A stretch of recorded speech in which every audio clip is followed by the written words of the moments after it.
back to Gdf Diaries Season 3. As you can see, it's a very different setup this time, and it's because we wanted to do something different. We wanted to hear from people from different backgrounds, different expertise, and just different experiences in general. We're going to be talking about 3 different topics: mental health, trauma, and our base, domestic abuse, domestic violence. Okay, so hi everyone. Hello, hi. Thanks for having me back. Okay, we've got some people coming back already, and we've got some newbies. That's right. Hello.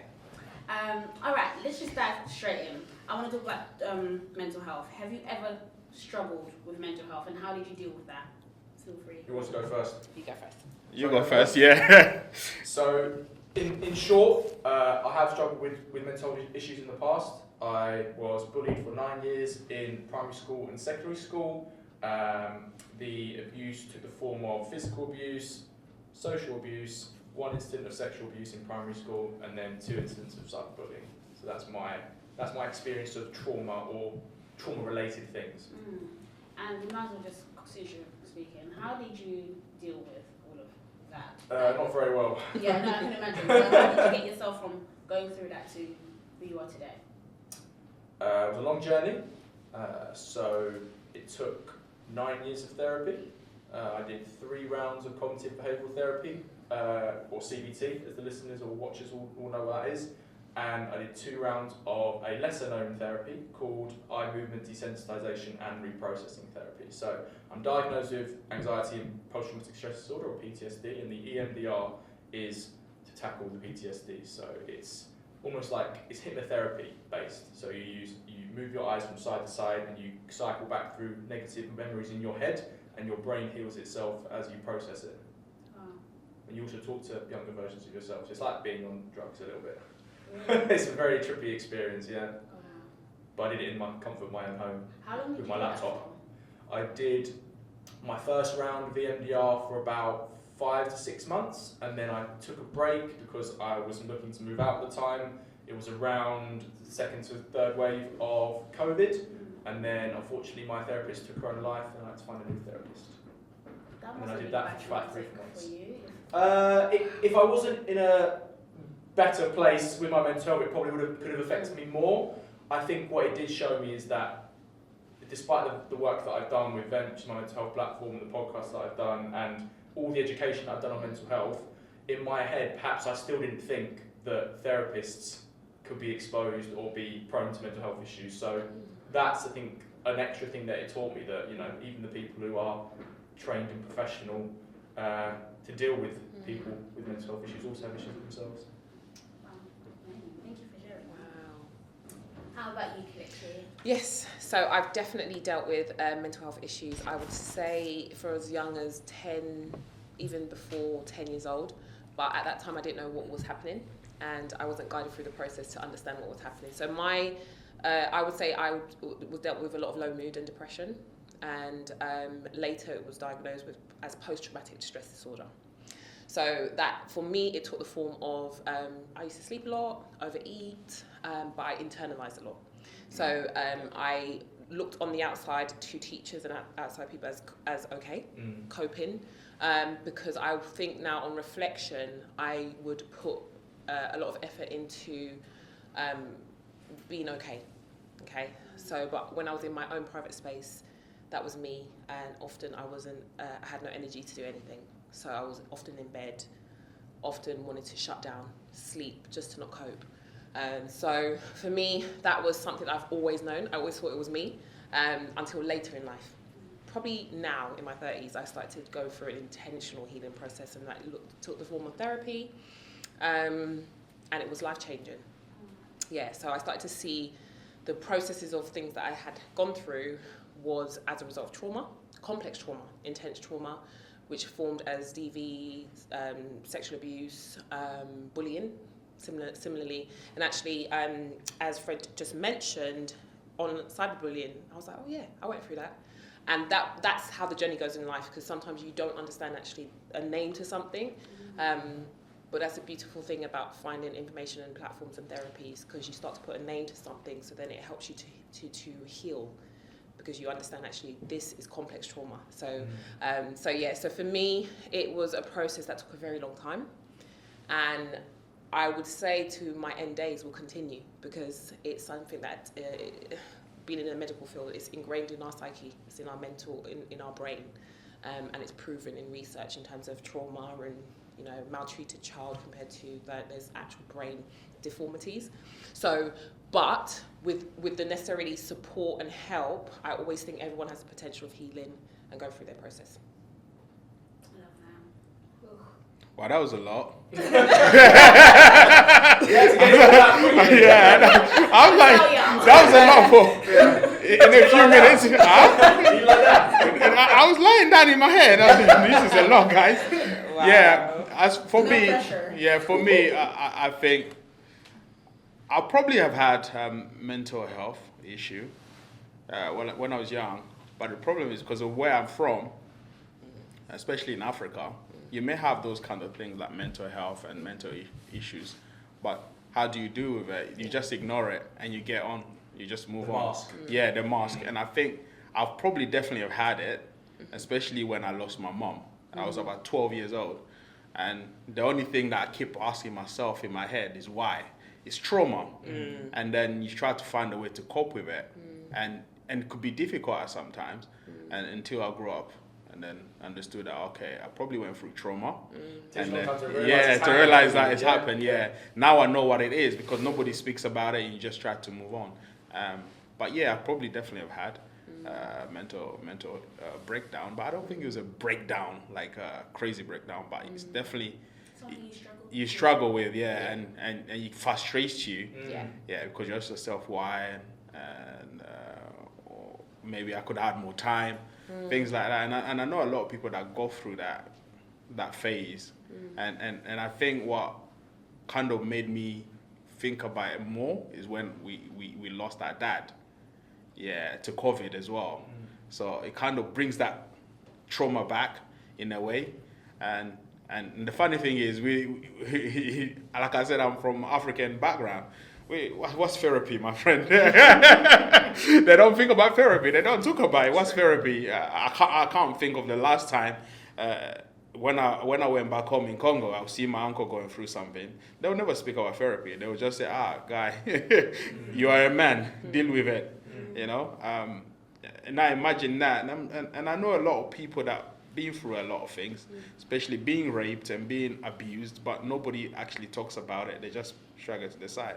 But yeah, that's what I think. I think I've been through mental health issues, but I just don't know when and how I dealt with it. Or maybe I'm still coping with it. Or maybe I'm so used to like pushing it to the side and not talk about it.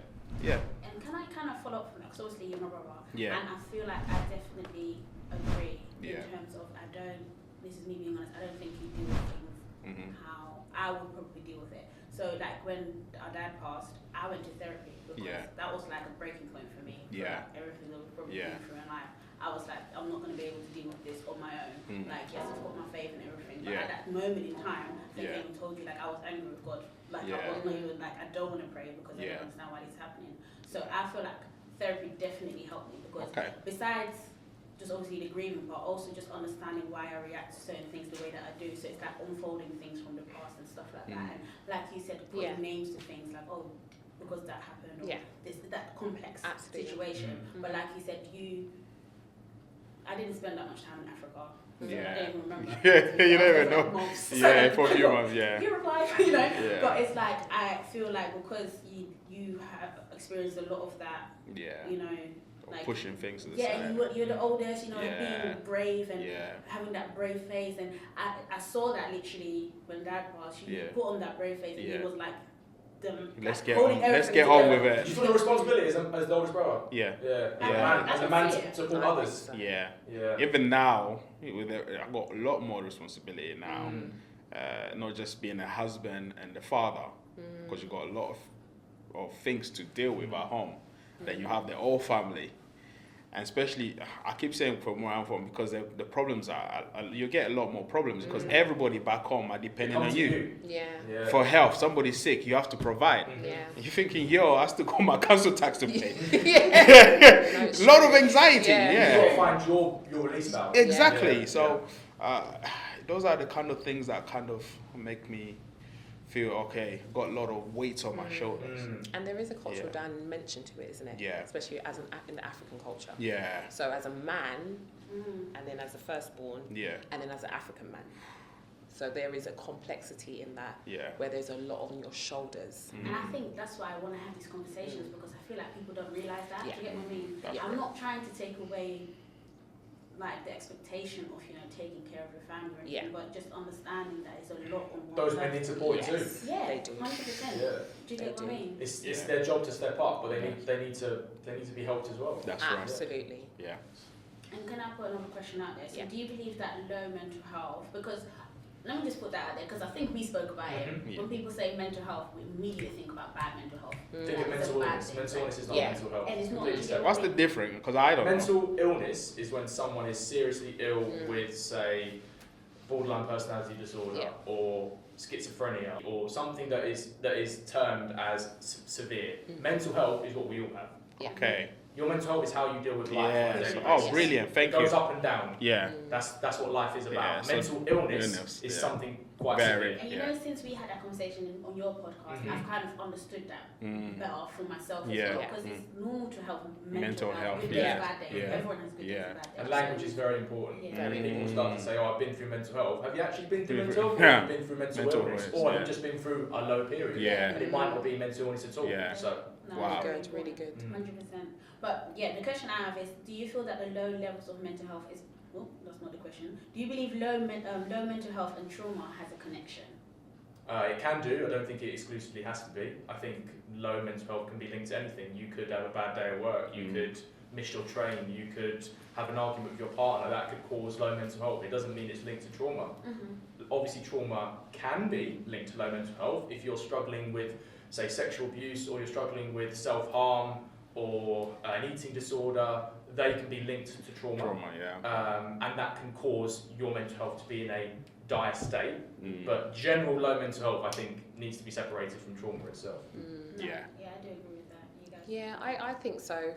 So, like Fred said, trauma impacts.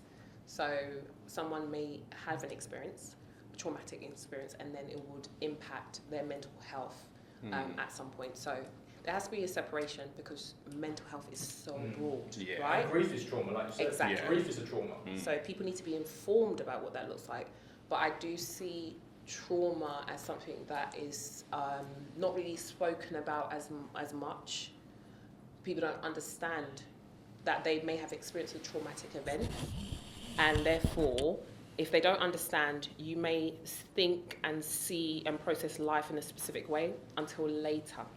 There may be a trigger that happens and then it exacerbates. So some people have got traumatic experiences that are perpetuated into adulthood, right? So therefore, when they have an experience, it can be laid dormant until later, okay? And therefore, things start to happen where it might impact their mental health and they might be in a period of low. So you might have people that go through low periods and then it's okay, and then they go through lows and then it's okay.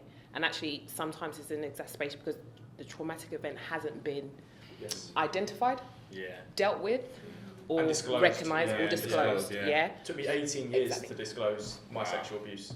And it took me 18 years to realise it was.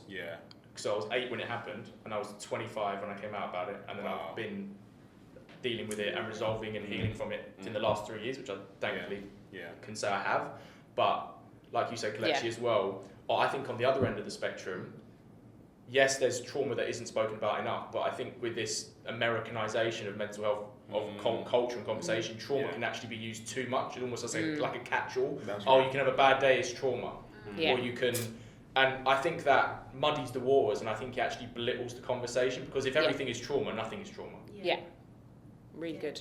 Wow. And can I add on that in some cases, and research says that when children have gone through experiences, they don't know until later. So like what Fred has given an example of is that people might say you've been exploited, but when you're in that situation as a child or a young person, you may not see it as exploitation or a traumatic event until later, and that could be actually a traumatic experience when you realise all the things 18 I've been going through years the last later, 8 years are actually linked to it. It's very traumatic. It can be very triggering.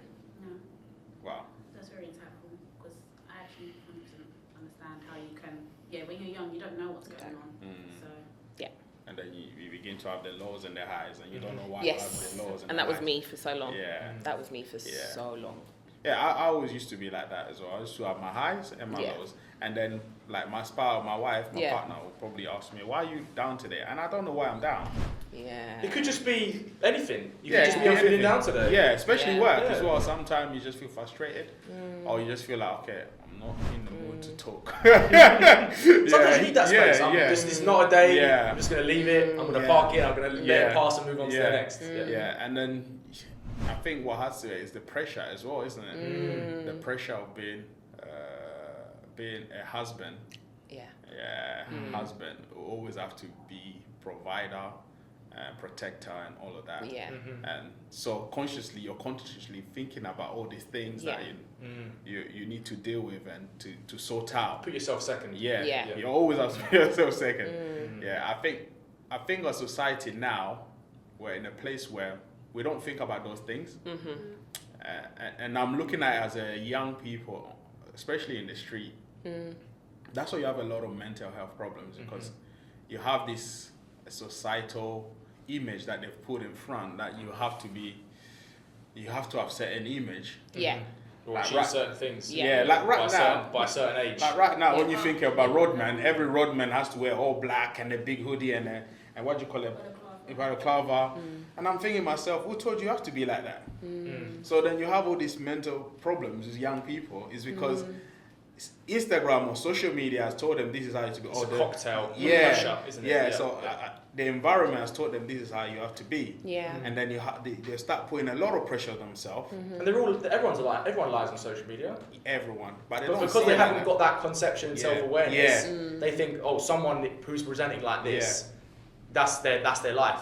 And then I get FOMO, then I get this, then I get fear of being left out, then I've got to achieve this, and cliquiness and all that sort of stuff in school, which, when you're in school, your school's your world, it's your universe. That's right. They've never seen anything else except the environment, I think. And we do definitely live in that era of social media of like showing everything. And I'll put my hands up, I was very much like that, but now it's like I choose what I show people. I mean, if you're seeing what's going on, it's because I want you to see that. But before, it's like every second proof. Show my location, show that. Diarise your life. Literally, and not realizing I could prove myself. We all had that period. I know, but I think it's gone worse now. It's really bad. Like you said, like the fear of they've got more apps.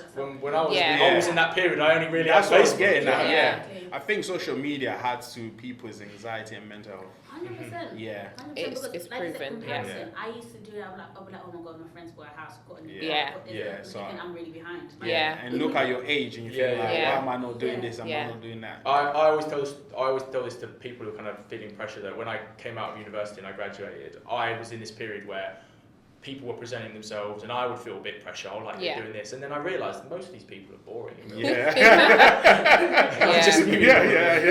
was like, I'm seeing you in real life at a reunion or something. I'm like, you're not living this life. You're boring. Why am I following you? Just No, it's true. 100%. It's true.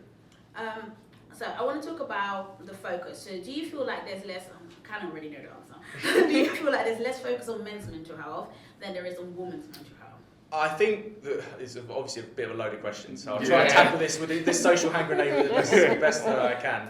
I think, I wouldn't say there's less focus, but I would say that we are not listening enough in the field of men's mental health. I think we are listening massive amounts in women's mental health, and rightly so. I think there's a lot of women's health issues that are now coming to the forefront that were previously taboo. Things like endometriosis, which was a massively taboo subject for women's fertility for decades. But I think with men, I think there is a base level of advocacy that I haven't seen personally across the sphere change much in the last 5 years. So when I came out about mental health and I started vetting in September 2017, the focus was we need to help men be able to feel safe in talking about their mental health if they want to.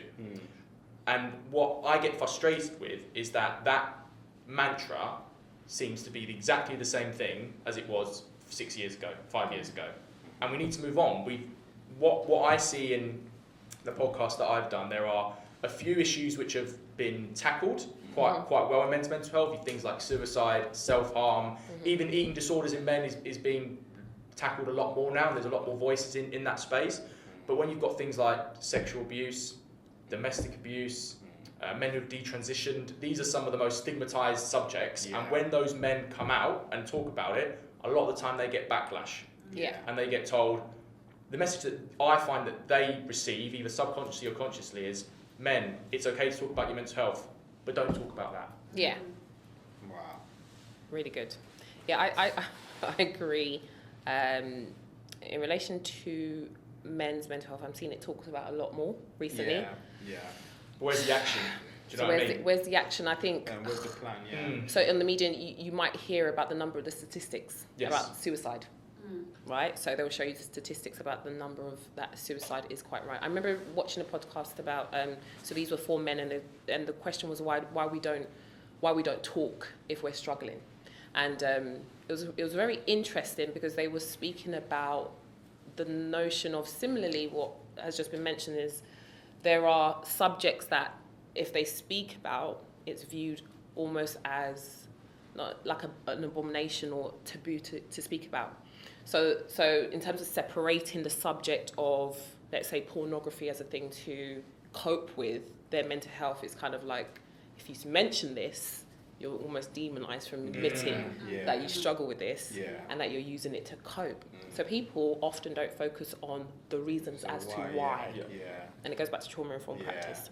What is the need? Okay, not what's wrong. Why? What's the fundamental of, down to the crux of what is the issue as to why this person is coping, using this as a coping mechanism. Drugs, it could be anything. So if they mention drugs as a coping mechanism, it's almost like you're demonized. Or self-harm. Exactly. Yeah. And it's viewed as actually something so negative. So then people are fearful of coming out to speak about their mental health. What's the point? Exactly. Yeah. And I think that's the crux of it. I think that's the thing. And then naturally, a man doesn't like to open up. Yeah. It's naturally, that's just how we are created. We don't open up to vulnerability. Yeah. We like to obviously be, I'm a man, I need to cope with it. Yeah. Is that because that's how you That's how we like, brought that up. safe space of you being vulnerable wasn't there, regardless. There's no space for that. And I think that would differ in person, individual experience, culture. And that's what I was going to say. I think it differs. If you grow up with parents that give you that space, you might, in your relationship, growing up, whether it's platonic or romantic, you might feel it's be normal. open. I think it will differ, So I think based on your experience, culture. So culturally, I know it's not normal to speak about, especially as a man. But if you're safe, or the space you're made safe to do so, I think a lot more men will speak up. So that might be in a romantic relationship. I've seen instances where if a man opens up and a response is such, they will never do it again with that person. Trust. Never. For disclosure for trust, for disclosure for men to talk about their mental health, the trust level has to be very high. And and the first person they speak to, if that reaction is negative, That's it. that can be 10 years, 5 years, decades. Literally. And I feel like women will just trust again, and maybe we've always kind of been taught to be more vulnerable. I don't know. And I think, yes as well, but actually on the back of that, I think I never spoke because I never felt safe to speak.